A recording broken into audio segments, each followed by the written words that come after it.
Salut ma petite communauté chérie, c'est Funky Cat pour le défi des 100 jours et j'en suis à mon premier mois de défi. Ça va très bien en ce moment et je voulais vous faire un bilan de ce qui m'est arrivé récemment. J'ai eu 2 prises de conscience qui m'ont complètement transformée et ça fait du bien et ça fait du bien et je suis trop contente. Donc ça s'appelle déposer prise et la communication non violente. Déposer. Je sais même pas comment vous annoncer ça. En fait, j'ai compris en me promenant dans la campagne. Le paysage était tellement beau, le paysage me parlait tellement que j'ai commencé à parler au paysage. Et j'ai compris, dans une sorte d'état un peu méditatif, un peu mystique, je saurais pas vous expliquer, j'ai compris subitement que les souffrances que je portais n'étaient pas les miennes. C'était celles de ma mère et peut-être même de ma grand-mère sur des générations antérieures. Et que je n'avais qu'une envie maintenant que j'en avais confiance, c'était de les déposer. Je les dépose en douceur. Ces souffrances sont là.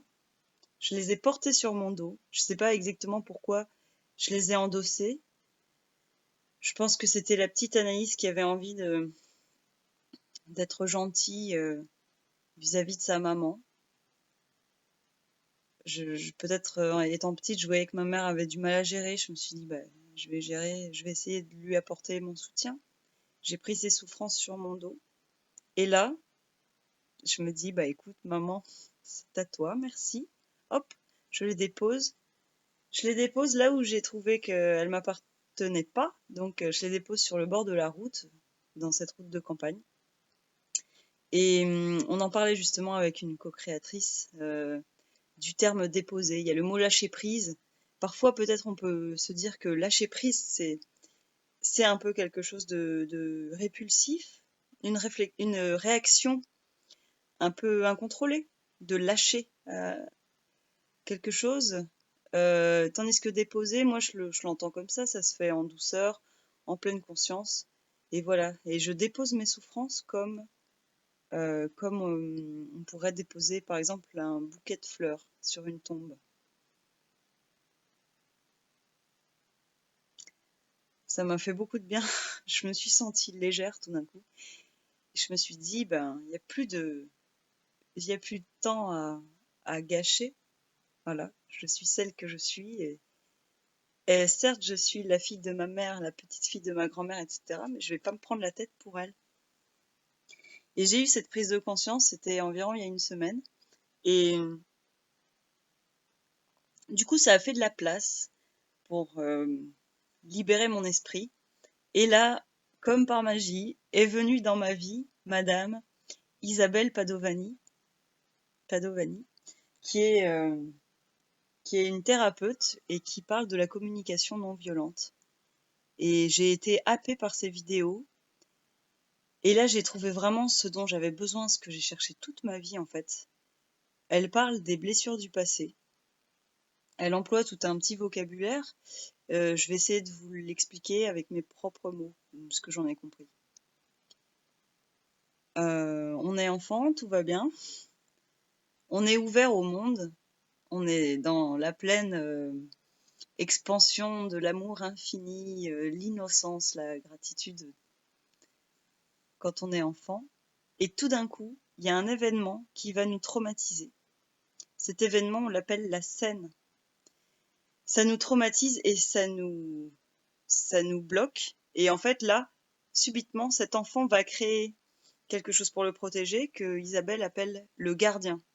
Le gardien, c'est quelqu'un qui va faire le guet pour protéger cet enfant qui a souffert, qui va faire le guet non-stop. Et que de près ou de loin, s'il voit une situation qui ressemble au stimuli initial, il va débrancher. Et il va dire non, non, elle n'est pas là, la petite. La petite n'est pas là, ne la cherchez pas. En fait, le gardien, il va te protéger pour ne jamais que tu revives la même situation qui t'est arrivée. Et elle dit que ça se passe au niveau du cerveau reptilien. Alors ça, je sais pas ce que ça veut dire, mais j'adore le mot. Donc au niveau du cerveau reptilien et au niveau du néocortex, on se bloque. Et moi, quand j'ai entendu ça, mais j'ai pleuré des larmes chaudes. Et je me suis dit, c'est exactement ce qui m'arrive en fait. Et j'ai écouté quelques vidéos, ensuite j'ai beaucoup laissé reposer. Et ce que j'ai compris de ma propre histoire, c'est que quand j'étais petite, à un moment donné, j'ai été traumatisée par quelque chose. Quand j'étais dans l'envie de donner mon amour, il y a quelqu'un qui m'a dit bim, qui m'a foutu un coup de poing. Je sais pas exactement, en fait, je m'en souviens pas. Et depuis, je souffre en fait de cette dualité entre moi et moi, entre moi et moi. Que en général, ça va, je suis contente, j'aime la vie, je suis joyeuse. Et tout d'un coup, dès que je suis en groupe, je suis méconnaissable. Je me paralyse. Je vous en avais parlé et j'étais en panique la dernière fois quand je vous en avais parlé parce que je me rends compte de ça. Je me dis, mais pourquoi est-ce que je suis paralysée? Qu'est-ce qui m'arrive? Et là, j'ai compris. Isabelle m'a dit, enfin, nous a dit que c'était une blessure du passé. Et les blessures du passé non guéries, elles se reconnaissent par 3 critères. L'intensité de la réaction, la prédictabilité et l'impuissance. C'est-à-dire l'intensité, eh ben, un petit stimuli, par exemple, je suis en groupe, tout se passe bien. Tout d'un coup, moi, je vais avoir une réaction tellement démesurée. On me témoigne de l'amour, d'un coup, moi, je vais me fermer comme une huître et il y aura rien à faire. Ben, c'est très intense. La prédictabilité. Eh ben, moi, les amis, ça fait, je vais te dire, ça fait 10 ans que je m'en suis rendu compte de ce truc-là. C'est récurrent. À chaque fois que je suis en groupe, à chaque fois, ça va me le faire. Et, l'impuissance, numéro 3. J'étais, depuis 2 jours, je ne le suis plus, mais j'étais en colère contre moi-même parce que je me disais, mais putain, j'ai beau faire des psychothérapies, j'ai beau me développer personnellement, participer à l'éveil, faire des rencontres, faire de la danse, du chant, du théâtre, une expression artistique incroyable. À chaque fois, je suis dans le même cas. Dès que je suis dans cette situation-là, à chaque fois, je me ferme et j'ai aucun contrôle et je suis impuissante. Que se passe-t-il? Que faire?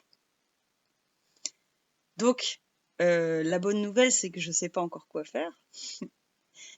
Enfin, si, en fait, la nouvelle, c'est que, en général, il n'y a pas à chercher trop loin.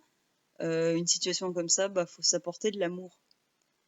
Et je ne sais pas exactement comment faire, mais apparemment, avec Isabelle, elle dit que justement, il faut qu'on soit dans l'empathie, il faut qu'on soit avec quelqu'un, parce qu'on peut pas faire ce travail seul.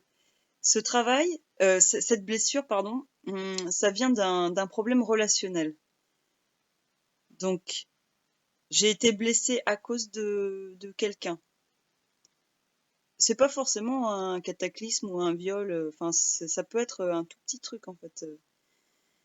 Donc, mais c'est quelqu'un qui m'a blessée et c'est quelqu'un qui m'aidera à me réparer. En fait, on peut pas faire ce travail-là tout seul. Et, et donc, elle parle de différentes techniques de communication non violente. Et en fait, il faut communiquer avec ses propres parts. Elle, en tant que thérapeute, elle communique avec nos parts, mais je sais que moi, maintenant, ce qui m'intéresse, c'est de travailler à me comprendre et à m'accueillir dans toute ma, dans toute ma diversité. Il y a un terme que j'adore qu'elle emploie, c'est que, contrairement au concept très répandu de l'ego, ego, ça veut dire je en grec.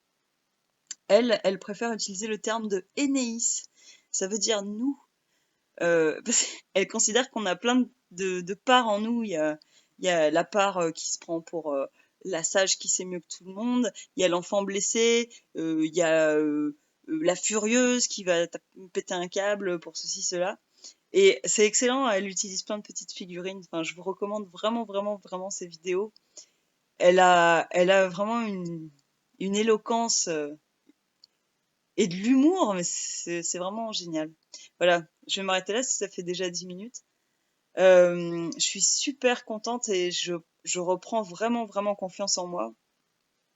Et je suis super heureuse. J'ai fait un spectacle magnifique. Ça s'est très bien passé. Je vous en parlerai plus tard. Et là, dans une semaine, il y a mon amoureux qui vient me rendre visite. Et c'est un amour total. Voilà. Puis je suis très contente aussi de suivre vos évolutions.